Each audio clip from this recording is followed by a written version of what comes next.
You don't feel lost. You feel slightly off, like your life is working on paper, but something inside you is quietly disconnected. You're doing what you're supposed to do, making the right decisions, following a path that makes sense. So why does it feel like you're watching your own life instead of living it? You're sitting with people you know, maybe friends, maybe co-workers. Everyone's talking, laughing at something.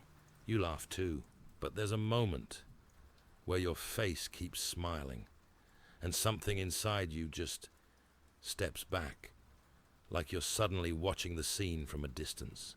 And for a second, a thought shows up. What am I doing here? Not in a dramatic way, not like you hate them, not like something is wrong, just a quiet disconnect. It passes quickly. You jump back into the conversation. No one notices, but something in you did, or you're about to send a message. A simple, yeah, sure, to something you don't really want to do. Your fingers pause for half a second. There's a small resistance, almost invisible, but you still press send, and the moment disappears. Nothing looks wrong from the outside, but these small moments, they keep happening, and they don't ask for attention. They just wait. The problem isn't that you don't know what you want. It's that your life is already full of things that feel like they matter. So your real desires never get the space to even show up. You didn't wake up one day and decide to ignore yourself. It happened slowly. You listened. You adapted. You adjusted. At first, it made sense. Your parents had opinions. Your teachers had expectations. Society had a definition of what a good life looks like. And you followed it, because that's what everyone does. But here's the part no one tells you. You can follow a path for years and still never actually choose it. Most people think they are making decisions. They're not.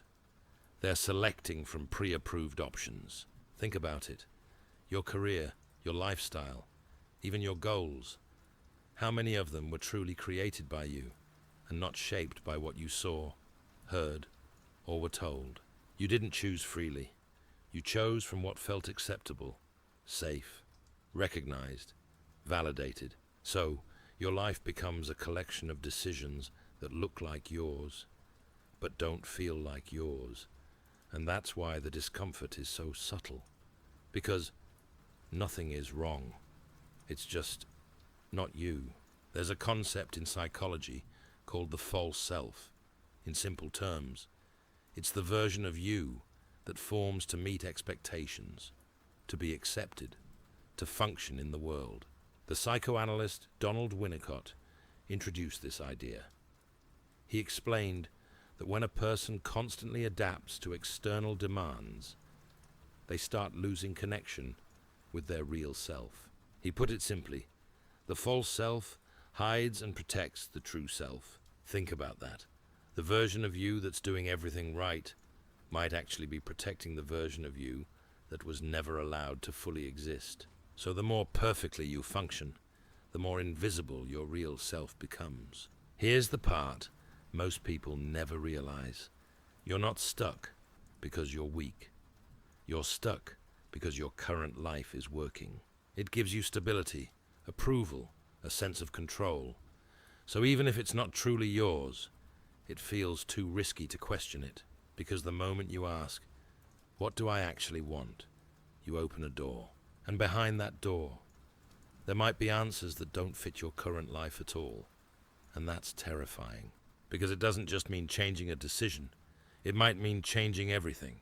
So the real problem isn't that you don't know yourself. It's that you've built a life where knowing yourself feels dangerous.